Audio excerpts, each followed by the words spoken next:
नमस्कार दोस्तों, मैं विनय दुबे मुंबई से।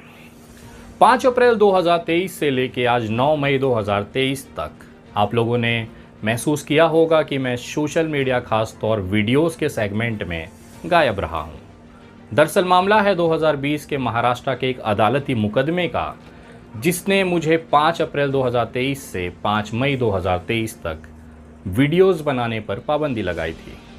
ट्विटर और इंस्टाग्राम मैं इस्तेमाल कर सकता था, जिसके बाद मैं लगातार उस पर एक्टिवेट रहा हूँ।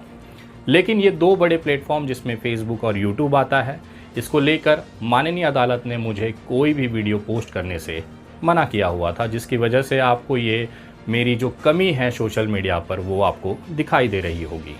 आपने ये सोचा होगा कि अचानक से विनय दुबे कहाँ गायब हो गए। दरअसल इस पूरे एक महीने के दौरान बीच में रमज़ान भी थे, तो उसकी व्यस्तता थी। इसके साथ में कानूनी के जो मेरी लड़ाई थी अदालत में वो चल रही थी। आज 9 मई 2023 को अदालत ने मुझे वापस से ये पाबंदियाँ हटा दी हैं। अब लगातार आप मेरी वीडियोस देख सकते हैं। बड़ा मसला ये था कि जब भी चुनाव आते हैं, चाहे वो छोटा चुनाव हो नगर पालिका का, चाहे विधानसभा के चुनाव हो, कुछ ऐसे लोग हैं जो तुरंत भाग के अदालत चले जाते हैं। अदालत में एक निवेदन डालते हैं कि विनय दुबे के सोशल मीडिया के जो इस्तेमाल है उस पर पाबंदी लगा दी जाए। चुनाव का माहौल है, वो समाज में तनाव निर्माण करते हैं। बहुत सारे ऐसे रिक्वेस्ट करने के बाद कुछ अदालतें हैं जो मुझे बिना मेरा पक्ष देखे ही आदेश पारित कर देती हैं। बाद में जाकर जब मैं उसे कानूनी तौर पे चैलेंज करता हूं तो फैसला मेरे हक में आता है, क्योंकि संविधान ने मुझे जो अधिकार दिए हैं, जिसमें कि मैं अपनी बात खुले तौर पर एक नागरिक के तौर पर रख सकता हूँ, उसका मैं इस्तेमाल करता हूँ, जिसके बाद अदालतें इस चीज़ को समझती हैं और ये पाबंदियाँ हटा दी जाती हैं। लेकिन खैर, कुछ लोगों को दिक्कत इसलिए होती है क्योंकि कहीं ना कहीं जब भी मैं चुनाव प्रचार में या किसी तरह की वीडियोस में जब मैं तथ्य और फैक्ट्स रखता हूं, उसका नुकसान किसी एक राजनीतिक पार्टी को बहुत बुरी तरह से होता है। तो ये दर्द लाजमी है, ये होना बहुत सामान्य है। जब उनको पीड़ा होगी तो बेचारे कहाँ जाएंगे? न्यायपालिका में। कहाँ जाएंगे? पुलिस स्टेशन में। ये चीज़ें मेरे साथ अब सामान्य होने लगी हैं। अब वो सारी पाबंदियाँ हट गई हैं तो अब बेचारों को हालत ख़राब होने वाली है, क्योंकि मैं जिस तरह से जिस टॉपिक पे वीडियो अगले कुछ सीरीज़ लेके आने वाला हूँ, प्रतिदिन एक वीडियो मेरी तरफ से पोस्ट होगा। ये जो पूरा महीना जो खाली गया है उसकी भरपाई भी तो करनी ज़रूरी है। अब पता नहीं ये मुझे किस तरह से झेलेंगे, क्योंकि आने वाली वीडियो उसी आक्रामकता के साथ, उसी निडरता के साथ और तथ्यों के आधार पर रखने की कोशिश करूँगा, जिसे गुमराह करने के लिए ये बेचारे तोड़ मरोड़ कर 2 रुपये दिहाड़ी हर रोज़ सोशल मीडिया और व्हाट्सएप ग्रुपों में दौड़ाते हैं।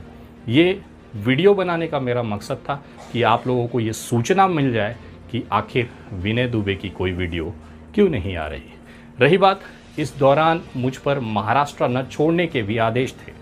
बीच में बिहार के नालंदा और सासाराम में दंगे हुए। वहाँ पर जब मैंने कानूनी प्रक्रिया के अंतर्गत कोर्ट से परमिशन लेकर उस यात्रा मैंने की बिहार की, वो यात्रा का एक डेडलाइन था। 3 या 4 दिनों का मेरे पास परमिशन था, जिसमें मुझे जाकर वहाँ आना था। मैं जाकर उस 4 दिनों में सारी व्यवस्थाएं देख कर आया। उसके बाद मुझ पे पाबंदियाँ थी, वो पाबंदियाँ भी महाराष्ट्र ना छोड़ने का आज वो समाप्त हो गई है। अब मैं लगातार देश के किसी भी कोने में यात्रा कर सकता हूँ। मैंने एक वादा किया था जो कि अभी भी अधूरा रह गया है। वो एक काम है जो कि मुझे रमज़ान में पूरा करना था, लेकिन कानूनी पचड़ों की वजह से मैं वो पूरा नहीं कर पाया। तो अब वो समय आ गया है कि मैं उस चीज़ को अपने अंजाम तक पहुँचाऊँ। सासाराम और नालंदा में रामनवमी के दिन जब वहाँ पर दंगे किए गए, मस्जिदें जलाई गई, मदरसों में किताबों को जला दिया गया, तो मैंने संकल्प लिया था कि उस तमाम जो मस्जिदें और मदरसों में जो कुरान शरीफ को जलाया गया था, जो हदीसों को जलाया गया था, उसके बदले मैं नए किताबों को वहाँ पर दूंगा।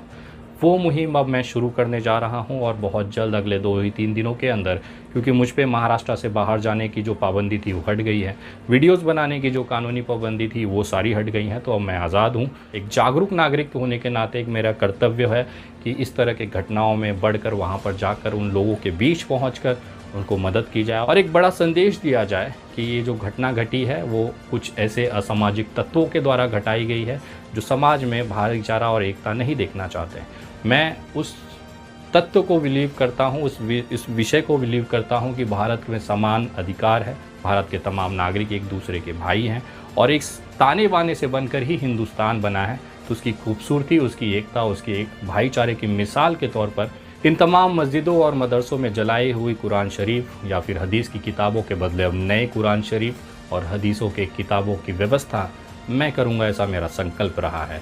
इस मुहिम में अगर आप भी अपना योगदान देना चाहते हैं, क्योंकि हज़ारों किताबों का मेरा जो संकल्प है वो तो मैं अपनी तरफ से करूंगा ही, लेकिन इस पुण्य के काम में अगर आप भी आगे आकर उन जली हुई कुरान शरीफ की किताबों को, उन हदीसों को बदलने में अगर आप मदद करना चाहते हैं, तो आप भी इस मुहिम से जुड़कर इस बहुत से खूबसूरत और मानवता वाले कार्य में अपना योगदान दे सकते हैं। इस मुहिम में मदद करने के लिए आप हमें गूगल पे, फ़ोनपे, पेटीएम और UPI नंबर 9820898898 इस नंबर पर भेज सकते हैं, या फिर ये जो स्कैन कोड आपको दिख रहा है जो कि विनय दुबे मेरे नाम से है, इस पर आप भेज सकते हैं। अगले कुछ दिनों के अंदर मैं बिहार की यात्रा करूंगा और वहाँ पर जाकर मैं लगातार इस तरह से जो रामनवमी के दिन वहाँ पर दंगे किए गए, मस्जिदों और मदरसों को जलाया गया, वहाँ के तमाम जिम्मेदारान लोगों से मिलूंगा और ये जो अपनी तरफ से जो योगदान है वो देते हुए पूरी वीडियोस आप तक पहुँचाऊँगा। एक सनातनी होने के नाते मेरा धर्म ये गवाही नहीं देता कि मैं किसी दूसरे धर्म का अपमान करूं। एक सनातनी होने के नाते मेरा धर्म ये मुझे बिल्कुल भी इजाज़त नहीं देता कि मैं किसी दूसरे के धर्म के जो धर्म ग्रंथ हैं, जो पवित्र किताबें हैं, उसे जलाऊं। ये जो कार्य किया गया था ये पूरी तरह से एक राजनीतिक दल के जहर का एक प्राण का हिस्सा था, जिसने समाज के अंदर देश को तोड़ने के लिए अपनी जो इच्छा शक्ति थी उसे दिखाने के लिए इन मस्जिदों को और मदरसों को टारगेट किया। एक जिम्मेदार नागरिक होने के नाते, एक सनातनी होने के नाते मेरा ये फ़र्ज़ बनता है कि मेरे ही समाज के कुछ लोगों द्वारा इस तरह के जो कृत्य किए गए हैं उसका क्षमा प्रार्थनी मांगने के लिए मुझे नालंदा, सासाराम जैसे दंगा प्रभावित लोगों तक पहुंचना है। ये मैं अपनी तरफ से ज़रूर करूंगा। उन तमाम जिम्मेदार लोगों से मिलकर अपने हाथ जोड़कर उनसे निवेदन करूंगा, माफ़ी मांगूंगा कि हमारे समाज की तरफ से कुछ लोगों ने, जो कि राजनीतिक से प्रेरित थे, उन्होंने इतना गंदा कृत्य किया है। एक पाक किताब जो भाईचारा, मोहब्बत, मानवता और इंसानियत का संदेश देती है, उसको जलाकर इन्होंने जो घोर अपमान किया है, जो कृत्य किया है, जो गंदा कृत्य किया है, उसकी तरफ से हम जैसे तमाम जो सेकुलर सनातनी हैं उसकी तरफ से हम अपनी तरफ से माफ़ी ज्ञापित करेंगे। अब तमाम लोग इस पुण्य के काम में जुड़ सकते हैं। अगर आप चाहें तो अपने सुझाव मुझे भेज सकते हैं। ये वीडियो आपको कैसा लगा आप इस पर कमेंट करके ज़रूर बताएं। ये वीडियो भारत के हर उस नागरिक तक ज़रूर पहुँचाएँ जिनको ये महसूस हो रहा था कि अचानक से विनय दुबे कहाँ चले गए हैं। और मैं तमाम मेरे उन नफ़रत करने वाले लोगों से कहना चाहता हूँ कि अपना थोड़ा सा खाने पीने पर ध्यान दीजिए, मजबूत रहिए, क्योंकि कल से रोज़ाना मेरी वीडियो आएगी। उसका मतलब तो आप जानते ही हैं। अगली वीडियो बहुत जल्द, तब तक जय हिंद, जय महाराष्ट्र।